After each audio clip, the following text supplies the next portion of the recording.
The first point of education to review is non-basketball moves, and we will start with an offensive player abnormally extending part of his body into his opponent. The highlighted offensive player, Kyle Kuzma, takes a jump shot and he extends his right leg in an overt manner. Kuzma initiates illegal contact with his right leg with the defender, Anthony Lamb, tripping him and sending him to the floor. As this is clearly more than marginal contact, this is correctly ruled an offensive foul on Kuzma. Now let's look at another play where a shooter extends part of his body outside his normal motion to shoot. The offensive player here, Jamal Murray, extends his right leg out and he makes contact with the defender, Tyrese Maxey.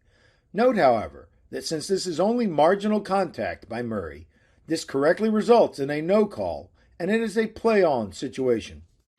The next type of non-basketball move that we will review is a dribbler abruptly veering off his path and moving sideways or backwards into a defender.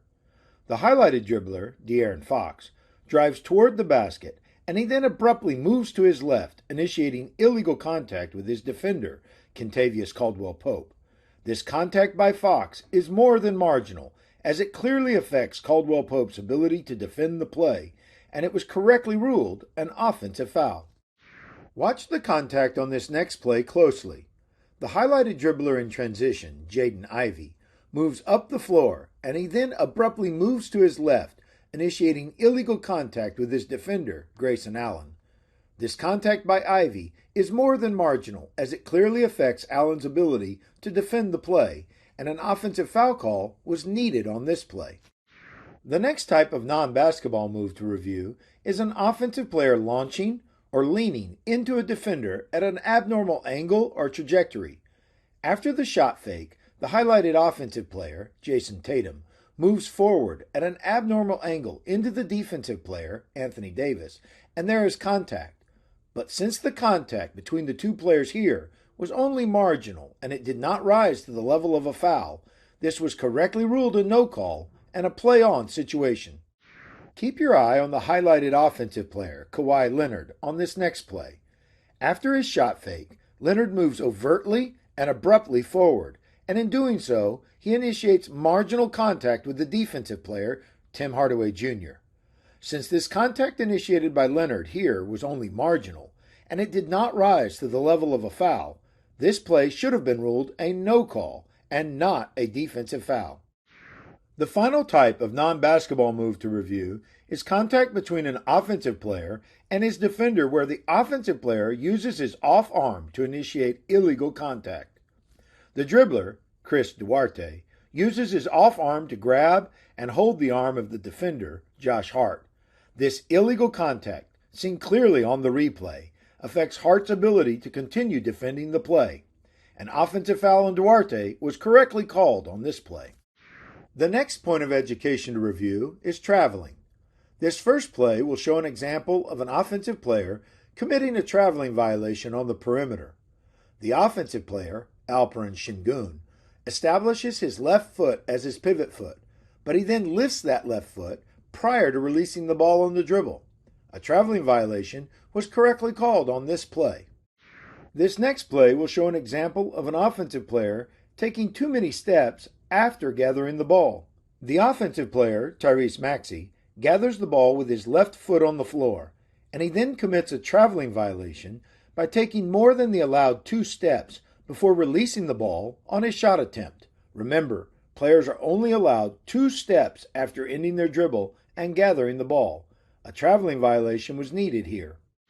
Next, we will see an example of what is commonly referred to as an axis travel. The offensive player, Brook Lopez, receives the pass from his teammate, and he establishes his left foot as his pivot foot.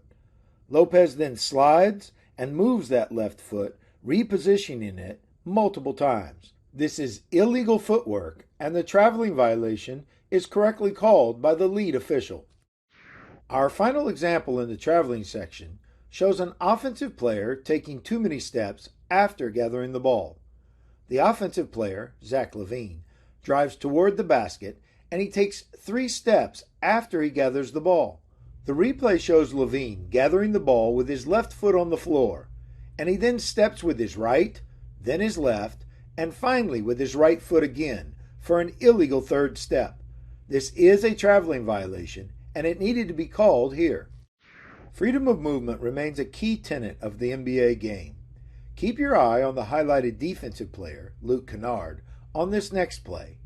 As the offensive player, Derek White, moves to set a screen, Kennard extends his arms and he pushes White into the on-ball defender, Norman Powell. This contact by Kennard clearly affects White's ability to move freely, and the defensive foul was called correctly by the slot official. Watch this next play closely and keep your eye on the highlighted defender, Kevin Love. Love grabs the jersey of his opponent, Nikola Jokic, and he pulls and spins him around as Jokic was attempting to set a screen. The illegal contact by Love affected Jokic's ability to move freely, and a defensive foul was needed here. As we know, the freedom of movement guidelines extend from the perimeter into the post area. Areas of enforcement include wraps, holds, and dislodges. The highlighted defensive player here, LaMelo Ball, grabs and holds the arm of the offensive player, Anthony Gill, as Gill looks to receive the entry pass. This illegal hold by Ball was correctly ruled a defensive foul. The next play in this section will again show illegal contact by a defensive player in the post. The defensive player, Kevin Knox, initiates illegal contact that dislodges his opponent, Jock Landale, from his legally obtained position. The replay shows the illegal dislodge quite clearly, and the defensive foul on Knox was correctly called by the slot official. Next, we will look at an example of illegal contact initiated by an offensive player in the post.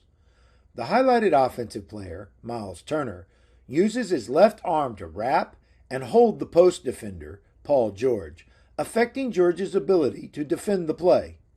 This is an offensive foul on Turner, and it was correctly called by the lead official.